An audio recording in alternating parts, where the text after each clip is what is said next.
외지에서 장기간 현지인처럼 살아보는 생활 관광 열풍이 식지 않고 있습니다. 이런 흐름에 발맞춰 각 지자체에서는 외지인에게 숙박비를 지원하는 등 지역 체류형 관광 사업을 선보이고 있는데요. 정부의 국내 관광 활성화 사업과 맞물려 농촌 지역에 활력을 더해줄 수 있을지 주목됩니다. 권수환 기자입니다. 충북 제천시는 최근 장기간 머무는 외지 관광객에게 숙박비와 체류비를 지원하는 사업을 실시해 화제를 모았습니다. 최소 5일 이상 머무는 외지 관광객에게 1인당 하루 3만 원의 숙박비, 2만 원의 체험비를 지원하는 겁니다.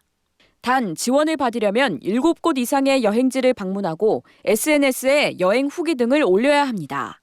제천시는 당일치기 여행 비율이 압도적인 지역 내에 체류형 관광객을 유치해 경제 활성화를 도모한다는 계획입니다. 그동안에 이제 제천 관광은 당일치기 패스형 관광에 머물러 있었어요. 그러다 보니까 이제 지역 경제에 큰 도움이 안 되고 이래서 제천시의 상권을 활성화하고 지역 경제 활성화에 도움이 될 것 같고요. 본격적인 귀농 전 현지에서 미리 살아볼 수 있도록 지원하는 프로그램도 있습니다. 경상남도는 도내 장기 체류 여행 프로젝트 경남 별곡 사업에 통영시, 산청군 등 5개 시군을 선정하고 각 지역의 특색에 걸맞는 5가지 프로그램을 꾸렸습니다. 특히 산청군은 청년농을 육성하기 위한 정착 준비형 프로그램으로 예비 귀농인들의 시선을 사로잡았습니다.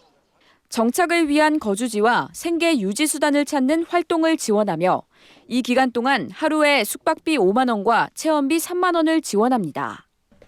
지역 내 농촌 체험마을과 농촌 교육농장을 통해 딸기, 곶감 등 지역 농특산물 생산에 대한 교육도 받을 수 있습니다. 산청에서 유명한 농특산물인 딸기나 곶감 등 농사꾼 프로젝트나 농원이나 농장 체험을 직접 하시면서 산청에서 머물면서 정착을 위한 거주지와 일자리를 찾을 수 있도록 하는 프로그램입니다. 한편 각 지자체는 코로나19에 대비하기 위해 마스크 착용 등 예방 수칙을 당부하고 참가자들의 자가 문진표를 받는 등 사전 점검을 병행하고 있습니다. 국내 여행 수요가 늘고 있는 요즘 지속적인 외지 관광객 유치 전략이 농촌에도 활력을 전해줄지 주목됩니다. MBS 뉴스 권수환입니다.